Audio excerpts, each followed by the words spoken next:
சரணமையப்பா. அகிலாண்ட கோடி பிரம்மாண்ட நாயகனே சரணமையப்பா. ஒவ்வொரு நாளும் ஐயப்பனோட மகிமையை உங்ககிட்ட நான் சொல்லின்னு இருக்கேன். அதே மாதிரி என்னோட ஐயப்பனோட மகிமையை 48வது நாளாக மேல்மலையில் ஒரு அம்மாவுக்கிட்ட வர வச்சிருக்காரு அப்பா ஐயப்பன். அவங்களுடைய அம்மா தான் ஆதிபராசக்தி. தன் அம்மாவுடைய எல்லைக்கு பகவான் ஐயப்பன் வர வச்சிருக்காரு, தன் கருவறைக்கு வர வச்சிருக்காரு.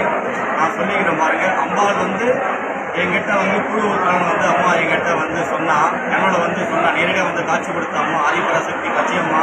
அதே மாதிரி அம்மாவுக்கு ஒவ்வொரு வருஷமும் அம்பாளுக்கு நான் கூழ் ஊற்றின்னு இருக்கேன்.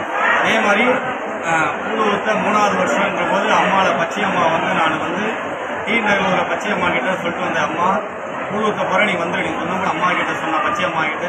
அதே மாதிரி பச்சையம்மா அங்காள பரமேஸ்வரியாய், பச்சைவழி அம்மா, திருவேற்று வடுவடையம்மா, அங்காள பரமேஸ்வரர், காளிகம்மாள், ஆதிபராசக்தி, அனைத்து சிவசக்தியாய் பாம்பு வடிவாக வடிவெடுத்து வீட்டுக்கு எங்களை ஆசீர்வாதம் பண்ணிட்டு வீடே ஒரு ரவுண்டு சுற்றிட்டு அம்மா எங்களை ஆசீர்வாதம் பண்ணிட்டு போனா. இன்னைக்கு மேல்மலையில் ஒரு அம்மா புற்றாக வடிவெடுத்து நிற்கிறாள் அம்மா. அந்த புற்றின் வடிவில் இன்னைக்கு இந்த இடத்துல கோயிலில் இந்த வார்த்தையை சொல்ல வைக்கிற ஆதிபராசக்தி, அங்காள பரமேஸ்வரி. நான் என்ன புண்ணியம் செய்தனோ தெரியல, இந்த இடத்துல 48 நாள் என்றது ஒரு மண்டலம். அந்த ஒரு மண்டல வார்த்தையை பாம்பு வடிவாக அம்மா காட்சி கொடுத்து ஆசீர்வாதம் செய்திருக்காள்.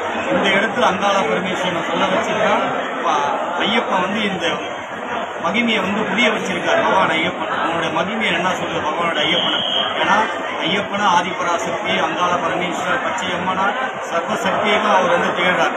இன்னைக்கு சொல்ல வச்சிருக்காருன்னா என்ன புண்ணியம் செய்ததே தெரியல. கொடான கோடி நன்றி அங்காள பரமேஸ்வரிக்கும் ஐயப்பனுக்கும் ஆதிபராசக்தி அகிலாண்ட கோடி பச்சையம்மனுக்கும்.